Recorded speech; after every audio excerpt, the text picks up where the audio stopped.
Syria రాజు ఇశ్రాయేలీల రాజు మీదకి దండెత్తి యుద్ధం చేయాలని ఎప్పుడు ప్రణాళిక వేసుకున్నా సిరియా రాజు వేసిన ప్రణాళికలు ఇశ్రాయేలు రాజుకి ముందే తెలిసిపోతున్నాయంట. ఇశ్రాయేలు రాజుకు ముందే ఎలా తెలిసిపోతున్నాయి అనే విషయాన్ని రాజు ఒకసారి కనుక్కుంటే తెలిసిన విషయం ఏంటంటే, ఎలీషా అనే ప్రవక్త ఉన్నాడు. ఆ ప్రవక్తని ముందే, ఇక్కడ మాట ఒకసారి గమనించండి, ఇశ్రాయేలీ రాజు పక్షమున ఎవరూ లేరు, కానీ నువ్వు కూడా ఏమనుకుంటున్నావు తెలుసా, నా పక్షాన ఎవరు, ఆ సపోర్టు లేదు, ఈ సపోర్టు, ఏ సపోర్ట్ లేకపోయినా పర్వాలా, దేవుని సపోర్ట్ ఉంటే అన్ని సపోర్ట్ల కన్నా గ్రేటెస్ట్ సపోర్ట్. ఆయన మనకి మహిమ కలుగును కాక, హల్లెలూయా. కొన్నిసార్లు మనం కూడా అదే, ఆ సపోర్ట్ లేదు, ఈ సపోర్ట్ లేదు, వాళ్ళు లేరు, వీళ్ళు, ఏది లేదో దాన్ని చూసి బాధపడతాం. నీ దగ్గర ఉన్న సపోర్ట్ చూడు ఒకసారి. You have the greatest support in life. You have God as your supporter.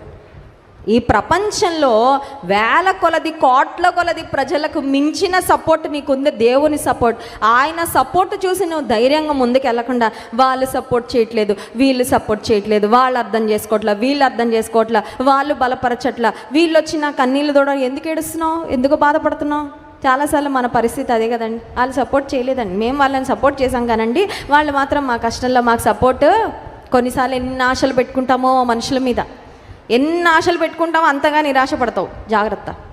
Do not put too many expectations on people. మనుషుల మీద ఎక్కువ ఆశలు దేవుని మీద పెట్టుకో.